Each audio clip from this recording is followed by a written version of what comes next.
Hey, folks, buckle up, because today we're diving headfirst into the economic dumpster fire that is the global trade war, courtesy of, you guessed it, our old pal, Donald Trump and his tariff tantrums. And guess what? The Bank of England's Greene is sounding the alarm, but oh boy, does she sound like she's trying to tiptoe through a minefield while blindfolded. So, grab your popcorn, because it's time for Boss Economics World to break down this mess, point by point, and show you how government mismanagement is driving us straight into a recessionary ditch. Let's go. Alright, folks, let's start with the headline act, Trump's latest tariff tirade. If you've been following the news, you know the man's been swinging his tariff hammer like a kid in a candy store, slapping 145% tariffs on China and causing global markets to convulse like they're auditioning for a disaster movie. And here's the kicker, Greene, a policymaker at the Bank of England, is out there at the Delphi Economic Forum in Greece, basically saying, yeah, this is gonna tank global growth, but inflation? Who knows? Gee, thanks, Megan, way to inspire confidence. Now, let's break this down for the regular folks out there, our loyal viewers who've been watching their savings erode faster than a sandcastle at high tide, and for the finance pros who are probably pulling their hair out trying to make sense of this madness. What we're witnessing here is a textbook case of government-induced economic chaos, and it's a masterclass in how not to manage an economy. So, let's peel back the layers of this onion, shall we? First off, let's talk about what Greene calls a global demand shock. In plain English, folks, that means Trump's tariffs are about to kneecap global growth. How? Well, when you slap massive tariffs on imports, like the 145% whopper on China, you're not just punishing Chinese exporters, you're jacking up prices for American consumers and businesses, slowing down trade, and sending shockwaves through the global economy. It's like throwing a Molotov cocktail into a crowded room and wondering why everyone's screaming. And here's the data to back it up, according to the International Monetary Fund, global trade growth is already projected to slow to just 3.3% in 2025, down from 3.7% in 2024, largely due to escalating trade tensions. Meanwhile, the World Trade Organization estimates that a full-blown trade war could shave up to 2% off global GDP by 2026. That's not just a slowdown, folks, that's a one-way ticket to Recessionville, population, all of us. But wait, it gets worse. The US economy itself is already showing cracks. Just look at the latest manufacturing data. The US ISM manufacturing PMI dropped to 46.5 in March 2025, signaling contraction for the fifth straight month. And don't even get me started on consumer confidence. According to the Conference Board, US consumer confidence fell to 95.2 in April 2025, the lowest since mid-2022. Why? Because when prices go up and jobs get shaky, people stop spending. And when people stop spending, businesses stop hiring. And when businesses stop hiring, well, you get the picture. So, what's the government's response? More tariffs. Brilliant. It's like trying to put out a fire by pouring gasoline on it. And here's the kicker, Greene admits this is going to impact the economy, but she's playing it cool, like a doctor telling you, yeah, you've got a broken leg, but hey, it might not hurt that much. Come on, Megan, we're not buying it. Now, let's move on to the inflation angle, because this is where things get really juicy, and really infuriating. Greene says the impact of tariffs on inflation is somewhat ambiguous. Oh, really? Ambiguous? Folks, let me translate that for you. It means central bankers have no clue what's going to happen, but they're too scared to admit it. And why should they? Admitting ignorance doesn't exactly inspire confidence in the markets, does it? Here's the deal, normally, when a country like the US slaps unilateral tariffs on imports, you'd expect the dollar to appreciate. Why? Because tariffs make imports more expensive, reducing demand for foreign goods and boosting demand for domestic ones, which strengthens the currency. A stronger dollar, in turn, tends to be inflationary for other countries, because their exports to the US become cheaper, and they have to cut prices to stay competitive. Simple, right? But here's the twist, the dollar isn't behaving like it's supposed to. Instead of appreciating, it's depreciating. According to the latest data from the Federal Reserve, the US dollar index has fallen by 7.2% since January 2025, hitting its lowest level since early 2023. Why? Because markets are freaking out about the US economy's growth prospects. Investors are dumping dollars faster than a hot potato, and who can blame them? When your government's economic policy looks like it was designed by a toddler with a temper tantrum, confidence tends to take a nosedive. So, what does this mean for inflation?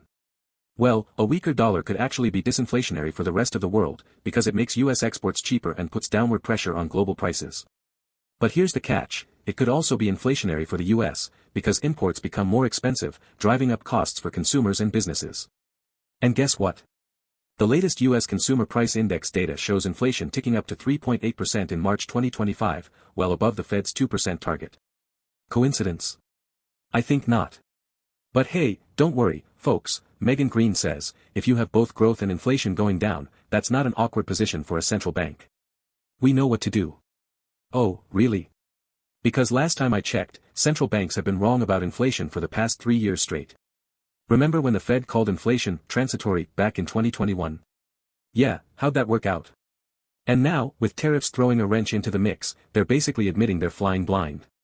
Great job, guys, really instilling confidence there. Now, let's talk about the exchange rate elephant in the room, because this is where the government's mismanagement really shines. Greene says the dollar's depreciation could be disinflationary, but it all depends on whether this is a structural shift or a temporary blip. Gee, thanks for the insight, Megan, way to cover all your bases. But here's the thing, exchange rates don't just move on their own. They're a reflection of market confidence, or lack thereof, in a country's economic policies. And right now, the US government's policies are about as confidence-inspiring as a clown car at a funeral. Just look at the latest data from the Bank for International Settlements. The US dollar's real effective exchange rate has fallen by 8.4% since the start of 2025, making it one of the worst-performing major currencies this year. Meanwhile, the Chinese yuan has actually appreciated by 3.2% against the dollar, despite the 145% tariffs. Why?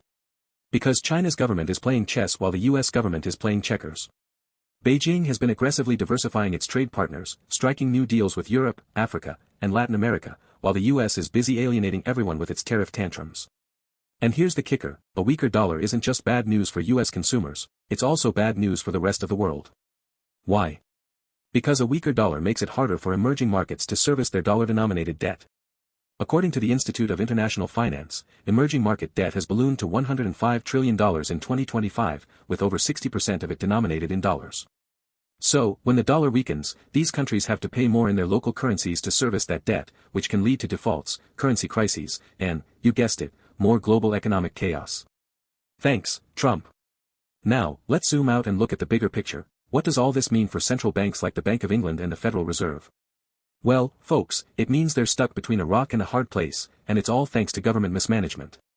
Greene says, it's when growth and inflation are going in opposite directions that you get into trade-off territory, and that's really tricky. No kidding, Megan. But here's the thing, central banks wouldn't be in this mess if governments weren't out there playing economic roulette with tariffs and trade wars. Just look at the latest data from the Bank of England. UK GDP growth was a measly 0.5% in February 2025, and inflation is projected to rise to 2.8% by the end of the year, thanks in part to the global trade disruptions caused by Trump's tariffs. Meanwhile, the labor market is loosening, which is a polite way of saying unemployment is ticking up. UK unemployment rose to 4.3% in March 2025, the highest since mid-2023, according to the Office for National Statistics. So, what's the Bank of England supposed to do? Cut rates to boost growth and risk higher inflation? Or hike rates to tame inflation and risk a deeper recession? Gee, tough choice. And it's not just the UK, central banks around the world are grappling with the same dilemma. The European Central Bank is projecting Eurozone growth of just 0.8% in 2025, down from 1.2% in 2024, while inflation is expected to rise to 2.5%. Meanwhile, the Federal Reserve is stuck in a similar bind, with US GDP growth slowing to 1.6% in Q1 2025, according to the Bureau of Economic Analysis, and inflation stubbornly above target. So, what's the solution? Well, if you ask the government, it's more tariffs, more trade wars, and more chaos. Brilliant. Alright, folks, let's wrap this up with the big takeaway. What we're witnessing here is a masterclass in government mismanagement. Trump's tariffs are a reckless, short-sighted policy that's tanking global growth, destabilizing exchange rates, and throwing central banks into a tailspin. And the worst part? It's all completely avoidable. If governments actually work together to promote free trade, invest in infrastructure, and support innovation, we wouldn't be in this mess. But no, instead we get tariff tantrums, trade wars, and economic chaos. Thanks, guys, really doing a bang-up job there. So, what can you, the average viewer, do about it? Well, for starters, keep watching Boss Economics World, because we're here to call out the nonsense and hold the government's feet to the fire.